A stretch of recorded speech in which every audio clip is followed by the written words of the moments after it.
শুভ সকাল বন্ধুরা, তোমরা সবাই কেমন আছো? আমি তো বেশ ভালো আছি। অনেক কিছু বলতে ইচ্ছে করছে, কারণ অনেকটা সময় বসে বসে নিজের সঙ্গে কাটাচ্ছি। এভাবে একা কাটানোর সময় এখন হচ্ছেই না বলা চলে। যাই হোক, আরে কফি কফি। হারিয়ে গেলেই ফিরে আনতে মন চায়। একসময় গরম ভাত যেন নষ্ট না হয়, সেই চিন্তা থেকেই মানুষ রাতে ভাতে জল দিয়ে রাখত। সকালে সেই ভাতে হয়ে উঠত পান্তা, অর্থনৈতিক, সহজলভ্য, স্বাস্থ্যকর এক পথ্য। আজ প্রযুক্তির দৌলতে ঘরে এসেছে ফ্রিজ, নেই আর সমস্যা। কিন্তু মজার ব্যাপার, যে পান্তা ছিল এককালে গরিবের খাবার, আজ তাই রেস্টুরেন্টে পয়সা দিয়ে খাওয়া হয়।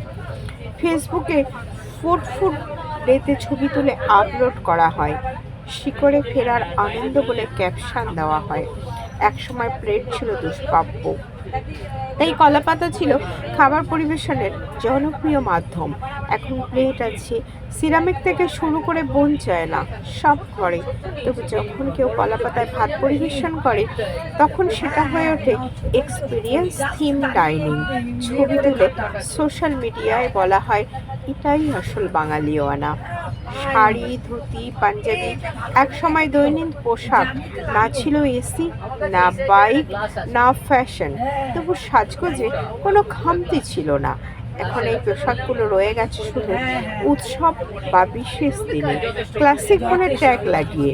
অথচ প্যান্ট, শার্ট, জিন্স, টপ এসেছে শুধু সহজ আর ঝামেলাহীন বলে। ঠিক তেমনই একসময় পাখির ডাক ছিল প্রতিদিনের সঙ্গী, এখন নেচার সাউন্ড অ্যাপে শুনে ঘুমানো হয়। একসময় বিকেলে উঠোনে বসে গল্প হতো, এখন ভিডিও কলে স্মৃতি রোমন্থন। যেটা সহজলভ্য ছিল সেটাই আর স্পেশাল।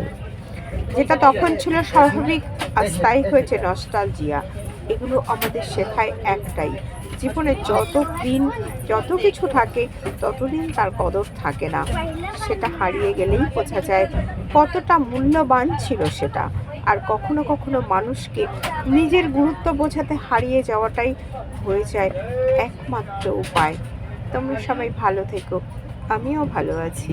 আজ এই পর্যন্তই, আবার আসছি পরবর্তী ভিডিওতে।